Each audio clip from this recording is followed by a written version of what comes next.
G'day, Nathan. Hello, Nathan. Hello. We can't Please hear screen, you. I don't know watching if my- it's us. It's us. There we go. Hey, Nathan. Hello. Can you hear Hello. me now? Hello. We can hear you. Good to see you. Good evening.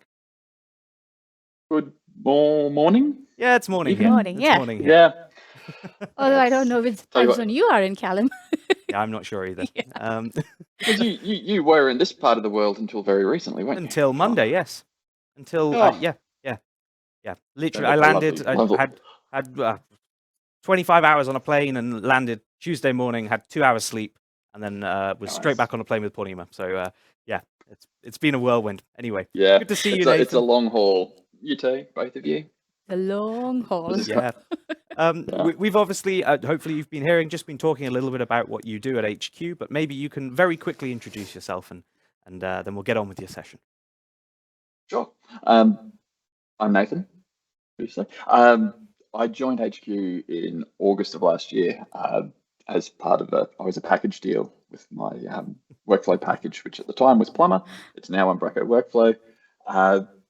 So it was a buy one, get one free kind of deal. So I've been, prior to that, building packages and things for Umbraco for quite a few years. Yeah, so it's sort of a nice progression to go from doing it in my own time to doing it as a full-time thing. It works nicely. Awesome. And I guess we'll be hearing a bit about some of that work that you've been doing in your session. Yeah, I mean, that's the plan. And like you said, I'm not the expert. I'm not, I don't want anyone to think I'm the expert. But yeah, the idea being just to share some of the things I've found and some of the decisions I've made and why I've made them, and hopefully help to point people in the right direction when they start doing their own package migrations. Awesome. Well, you're a brave man, Nathan. When you're ready, off you go. I'm looking forward All to this. yours. All right. I swear Teams moves buttons every time you need to use it.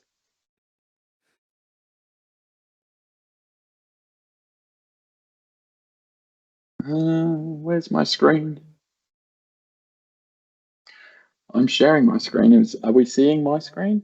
There we go. All right, so let's go with canaries and coal mines.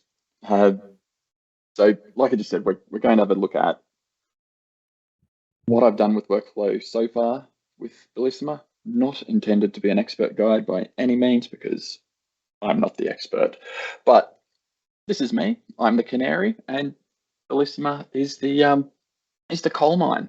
And like I just said, I've been with Umbraco with HQ since August last year, when my workflow package Plumber at the time was acquired. That's now Umbraco Workflow, and I'm now spending most of my time supporting that, and obviously looking ahead to Umbraco 14. So I put my hand up a couple of months ago and sort of volunteered as tribute to start the process of looking at what has to happen to migrate workflow to the new back office. And that makes sense that I'd be the person to do that, not just because I know workflow inside out, but because as part of the DXP group, we look after all the commercial packages and HQ's integrations. So we've got a lot of work to get through between now and when Bellissima launches in May, June next year. So, it made sense for me to be the one to sort of start on that work. So, I'm a canary. It's a big old coal mine. I've been in there for a few months and I'm still alive. So I guess so far that's a win. Just to say it again, I don't know what I'm doing. I've been making this up as I go.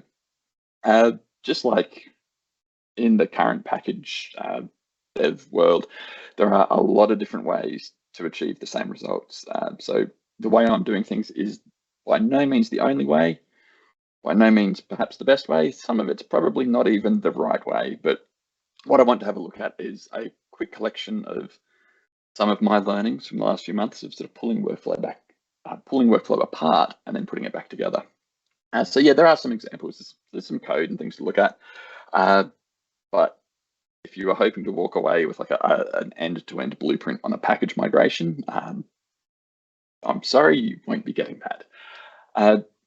I'm not going to actually do I'm not going to show the sort of the progress on workflow in the sense like in the back office, because it's, I mean, there's a lot, most of it, not most of it, a lot of it's done, but it looks pretty much the same as what, like, there's not a lot to see in that sense. So it's going to be a bit more of some more technical sort of demos and things. Before I go any further, if people do have questions that they want to ask, there's the link at the top of the slides there. Feel free to drop them wherever that drops them, and I'll try and pick them up as we're going. So, and if there's any extras and there's time at the end, I'll obviously circle back then too. So, first thing, that probably the most obvious thing that happens in new Backoffice is the package manifest is gone. It's no longer a thing. It no longer exists. We have the Umbraco package.json file in its place. And in that file, we register our extensions for the Backoffice. So it is completely possible to register everything you need in that one file, which is fine for a smaller package or a simple extension that may only have 1 or 2 extensions that you need to register. But for a package like Workflow that's fairly large and fairly complex, and there's lots of moving parts, if we were to do that all directly in that JSON file, it's going to get out of control pretty quickly. So I made the decision fairly early on that Workflow would use the entry point extension type. So instead of declaring things in the manifest, we essentially provide a JavaScript function that Umbraco calls at startup. And from within that, we can do, we can execute JavaScript. So we can load external libraries if we wanted to. We can provide contexts and things. We can just run JavaScript. So what that looks like, what that means my package JSON looks like is that it's not even 10 lines of JSON. So Workflow becomes one extension, and to register it, we point to the JavaScript file, which will live in app plugins, Umbraco Workflow.js. So that's it. Once that's written, I haven't touched it in months because I don't need to. The version is injected as part of our build, so we can ignore that. But it means that I have this nice, clean, succinct file that, like I said, I can just forget about it, which is what we're going to do. We're going to forget about it. This instead, though, is the entry point. So this is this onInit method that we can see is about midway down there. Umbraco calls that when the CMS starts. So any JavaScript in there will be executed at startup. So that's why I'm able to do things like consumer context and provide contexts, which I'm not going to go into how the context API works. If you aren't aware of how that works and are interested, have a look at Neil's session, Mounting the Backoffice, which I believe is on YouTube. It gives a whole lot of information about how the Backoffice works. But for this, for these examples, I mean, the important things to note here are things that in this entry point, we can add some global styles. So that first line, I'm importing that styles variable, which contains some global CSS, some CSS variables that I want to have available to Workflow. I want them global, so I put them in my entry point and they get rendered out. Those manifests, that array of manifest types, they're all the manifests that would otherwise be registered in the Umbraco package JSON file. So instead of having potentially dozens of entries in that JSON, we can import them from across the code base and then register them in the onInit function in that extension registry.registerMany method. So instantly you can see there's a whole lot more control because I'm dealing with JavaScript. I can do anything in JavaScript in this entry point. So things like providing that the workflow global context, the reason I'm doing that here is that context will provide the workflow license, which is used in multiple different places throughout the back office. So instead of having to request it in each dashboard or each component, the global context, when it gets spun up, when the CMS starts, will go off to the server, it'll get the license back, and then those components can fetch it from the context instead of going back to the server every time. Again, so these are decisions that I've made because I feel like they suit the way I want Workflow to work. So to make that actually run, we're using on the left is the veet.config file. On the right is a snippet from the package JSON. So there's a little bit of interrelation between the way that these two files work. When we run the veet build task, when we run the build task, and that runs the veet build, it's using this config from the veet config. It gets the name for the Umbraco Umbraco workflow from the name of the package. So there's a lot of interrelation going on. that source index TS is the index file that we're previously looking at. So that becomes our entry point. Veet runs its roll-up logic using that as the entry point into the application, builds it, spits it out as Umbraco workflow. Again, it's not stuff that you probably need to be too worried about. It's just sort of set it up and forget about it. That output path is generated again as part of our .NET build process, because depending on whether we're in dev or production, it determines where to spit these assets out to, given that we're building them ultimately into a Razor class library. So there's a few moving parts and things, and a lot of this is based on what we currently do in workflow and the other commercial packages. So it's sort of translating it rather than rebuilding too much. So going back to that point around how that the package JSON can blow out really quickly if you've got lots of manifests. So workflow, for example, has, I think, 3 dashboards. There's an editor view, previously known as content app. There's the Backoffice section, which then has menus and sidebars and so on. There's, I think, about a dozen modals and overlays. There's languages. So all of those different things have their own manifests, like we can see on the slide there. So if they were all in that original package JSON, you can see how quickly you end up with this unwieldy, long JSON file that's very static.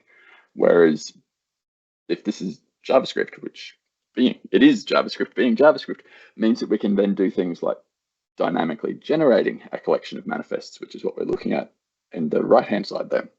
So instead of having to declare all of these different languages individually, we can just declare an array of, well, they're basically name value pairs, aren't they? They're just a name and a culture. We can then map that into the manifests by sharing those common properties. So it's, by using an entry point, you get more flexibility, not just in the immediate, in that entry point itself, but it means because you can then declare things in JavaScript rather than JSON, you've got a lot more flexibility as well. Again, in my opinion, that's how I've found it thus far. As far as how workflow is going to be structured for in Bellissima, it's a personal preference, really. You can set the package structure up however you like. It's the output ultimately that matters. But for, in the interest of transparency, this is the approach I'm taking with workflow at the moment, where I'm splitting by feature rather than functionality. So I've got a directory structure based around the actual workflow Backoffice section, which then splits down into the different component parts of that section. Anything generic that's reused in multiple places, I'm putting in just a general components folder.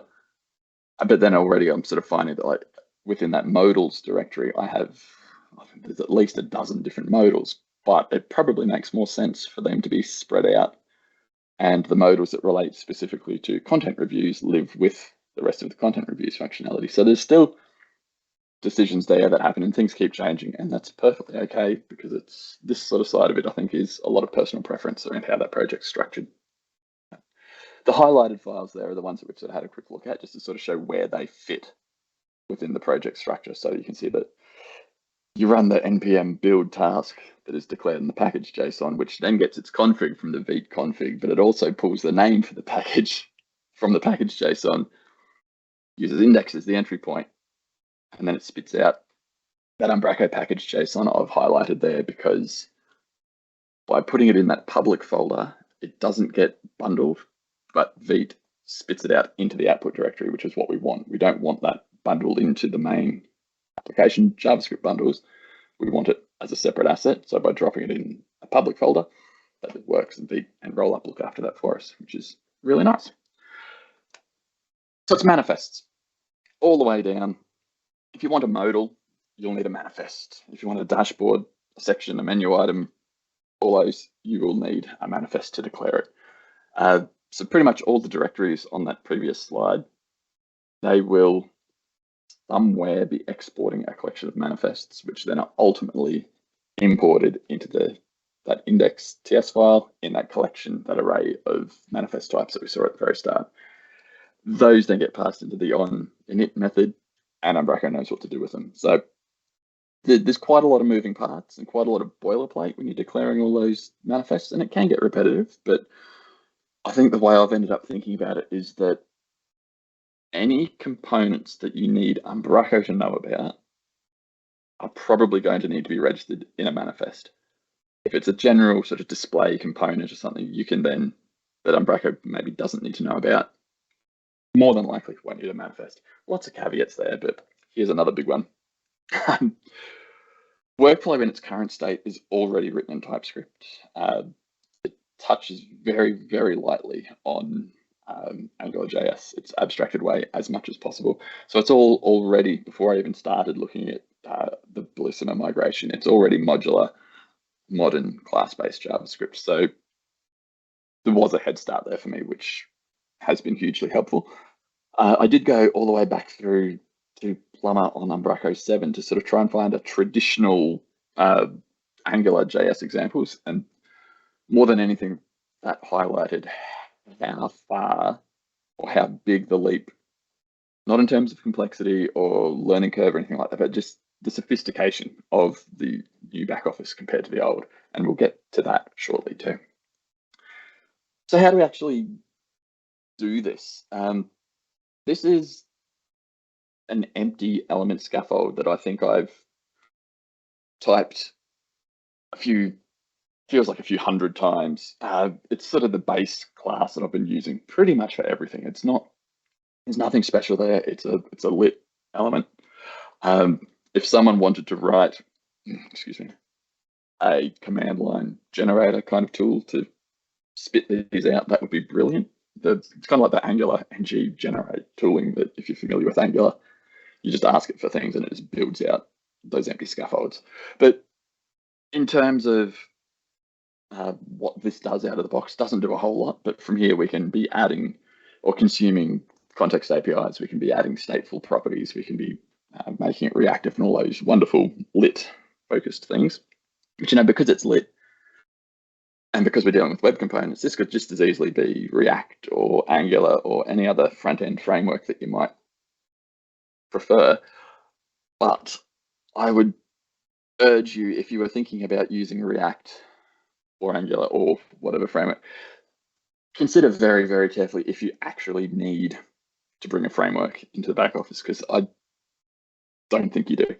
Without knowing use cases, I'd be very, very surprised if there's something that you need that you can't do without that framework. And personally, I'd hate to sort of see us end up in a place where a site might have different packages that all bring different, different frameworks, but then there's different sort of architectures and decisions that go with those, and you end up with this very disparate kind of grouping of approaches and techniques and things. So for mine personally, I think do it in wet, use the tools that are provided in the new Backoffice, and save yourself the headaches of going down paths that you just don't need to. So as far as a very, very, very rudimentary migration pathway, the process I've sort of found myself doing more and more is using that scaffold. So this kind of empty element, throwing the HTML from an existing Angular component straight into that render function. Nothing should break. It's not going to render, it's not going to be pretty, but it doesn't care about Angular. It doesn't know what to do with it, so it's just not going to do anything. So then you can go through and look for all those AngularJS attributes and things, all the ng ifs and repeats and whatever else you're using. And there are some fairly obvious replacements for those that either are part of lit or provided just as JavaScript, because at the end of the day, what we're building here is just JavaScript. There's no, I shouldn't say there's very little specific sort of lit syntax or things compared to looking at Angular. It's JavaScript. Then I'm copying and pasting, again, controller methods out of my Angular component into my new component, and going through again, looking for those Angular specific things, your VMs and your controls and your scopes. And most of the time, not all the time, but a lot of the time, and again, this is perhaps based on my having a head start with where workflow was coming from, a lot of the time it's just a straight replacement with this. So it's lexical scope, and you can then add your variables to your class. Maybe they're stateful, need a decorator, and away you go. I'm finding, or I have found, that there's probably a fair bit more sort of churn work than there is redevelopment sort of work. It's changing the shape of things as opposed to completely rebuilding them a lot of the time. So hopefully that looks somewhat familiar. That's the workflow language block component from, I think it must have been from V7. So it's a fairly standard kind of way to declare and register an Angular component. We point it to a template, we declare a controller. In that controller function, we more than likely alias this as VM, and away we go. We wrap it up in an IFI so that it's kind of almost modular. It's sort of private and it doesn't pollute global scopes, but it's yeah, it is what it is. It's super tightly coupled, obviously, to Angular. I mean, it separates concerns. We have a template somewhere else. We probably have global CSS. So in that sense, it kind of is best practice, maybe, but it's this. That's a Lamborghini. It's a Lamborghini tractor. So, I mean, it's, it's a Lamborghini, but it's, yeah, it's a tractor. So the same component in Bellissima is this.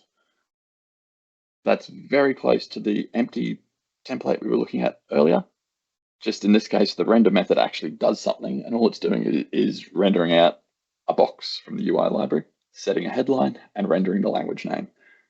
It's, compared to that Angular example, which didn't include template markup, this is absolutely more concise. And if you're coming from a C# background, it should probably be a bit more sort of palatable too, because it's, it's a class with methods and properties, and it's a bit more familiar than what Angular expects. So there is also a bit of sort of re-education for, I don't like to call myself an old front-end developer, but I will. We don't separate concerns in the same way anymore. Everything goes in that file out. HTML's there in that render function. There would be some CSS if there was any needed for that. And obviously there's JavaScript. So we're still separating concerns, but the concerns aren't the same. We're not separating HTML and CSS and JavaScript. We're separating a component as a concern. And we're saying this language block element is its own concern, and this file has everything it needs to render it. So now we're much more like this. It's a Lamborghini, and this one, has a roof. So we've come a long way. This guy, the old Umbraco server variables, it's gone. It means then we've got a few different options as to how we replace it. You could roll your own endpoint that tries to provide all those properties again. Probably not the best idea. There are specific Backoffice endpoints in Bellissima that will provide individual endpoints for some of the different data points that were part of the Umbraco variables collection. But for providing your own data, the approach I've found to be sort of the most sensible so far is to just update your existing API endpoints and say, well, this API that I'm getting this collection of things, I also need to know these things. So I send it down there. But you can also consider, as I said at the start, like I'm doing for licenses, you could do a global context for things that aren't going to change. So you can provide those as a one-off, so you don't have to keep going back and forth to the server to get them. Okay, lots of different ways to do it. How you choose to do it is, for mine, I think, a personal preference. And then there's this one. This was another nice change that I've noticed. So obviously, because we're not in AngularJS land anymore, there's no more HTTP services. And if you're sensible, you'll be generating your entire client-side API. This is done in the CMS. It's pretty easy to set it up in your own project. It's based off an open API specification on your API endpoints and some additional tooling on the front end. So we'll have conscious of time, have a quick look at that. So this is the workflow chart controller for drawing the charts for workflow instances and things. My setup is that, and again, this is following patterns that have been established in CMS for version 14, one endpoint per class, and then common collections of endpoints share a base, in this case, the chart controller base, and then the entire API shares the workflow controller base class, just so we can split out. You can move concerns and things around to make it easier to manage. The things to note here that are useful for OpenAPI are the producer's response type attribute, the API Explorer settings attribute, and the map to API attribute. So Swagger uses those to build that API definition, which is in the CMS now. If you've visited /Umbraco/Swagger, you'll be very familiar with the output that this can generate. But the next step from that, and where I've found that it gets really, really useful, especially for a package like Workflow that has a lot of, it's got a fairly broad API surface, is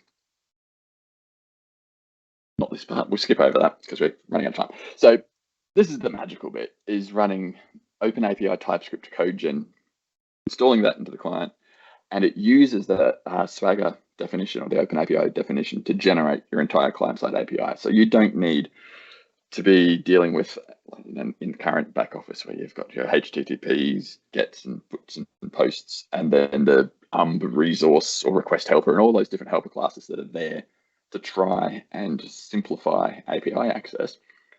We can run this tool, which that example there is a snippet out of the package JSON. That's an npm script task.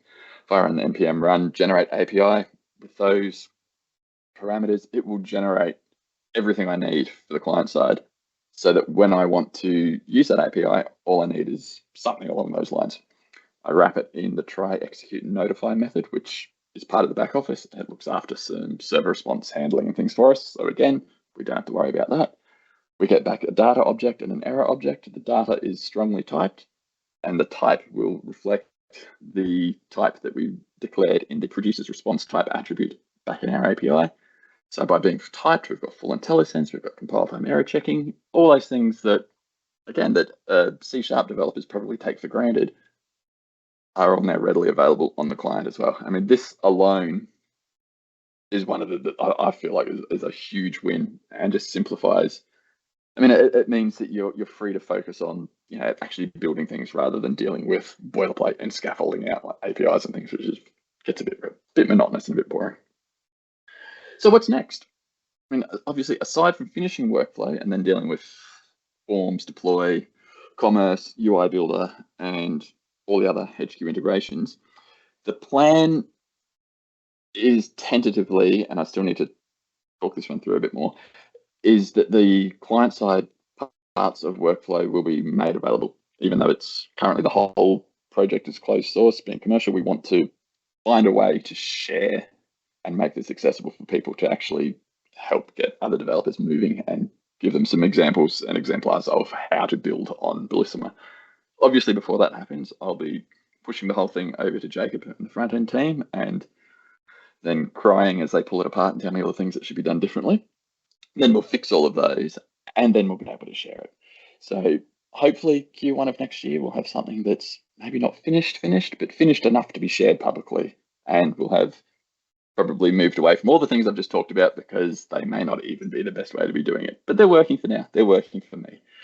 So until then, the Bellissima docs are continually improving as features and functionality get built out in the new back office. Those docs are being updated. They're becoming a really, really useful resource. I'm more than happy to take questions on Slack or Discord or email or Twitter or wherever everyone's hanging out these days. The quality of those answers will probably vary, but please ask just the same. I'm more than happy to help. And that is us. That was an absolute whistle-stop tour. Hopefully there's something useful in there. Amazing. Thank you for joining me. Thank you so much, Nathan. That was No really worries. enjoyable, and a deeper look into the back office, the new back office, and a practical example at that. So kudos for, as I said before, jumping above the parapet and actually being the first person to really share some of these things. No This is worries. going to be a It's reference like for I think- people. I hope I made it bleedingly obvious a few times that those are all just sort of my, not necessarily, they're the way I've found to do things. Whether that's even ends up being the way that I ship it in Workflow, I don't know. But you're right. I think at some point we had to bite the bullet and say, well, someone has to start actually building with it. And on the whole, it has been an incredibly pleasant experience. It's a really, the tooling and what's being provided from the back office is brilliant. It makes life working on the front end really, really nice. That's great to hear. That's great to hear. I mean, as you say, someone has to do it, and it's actually good that for the first time it's someone from HQ, because it's always been, the Lee Kelleher's, the Kevin Jumps of the world, and finally, we might see something out of HQ, which would be awesome. Yeah, we'll let Lee and Kevin off the hook for this one. But I think I'm pretty sure Kevin is working on new sync already too. So They are. They Yeah. are. There's a that should fantastic blog post should from surprise nobody. Marcus Johansson where he's listed some of the resources that he's been following, and it includes looking at Kevin and Lee's work in Lee's, progress yeah. branches. So Absolutely. yeah, there's work Yeah. going on already. Amazing. No, Thank it's you so exciting much. times. Thank you so much, Nathan. It's great to have you here, and awesome talk again. We'll be back in a very short moment with another fantastic talk. We'll see you in a sec.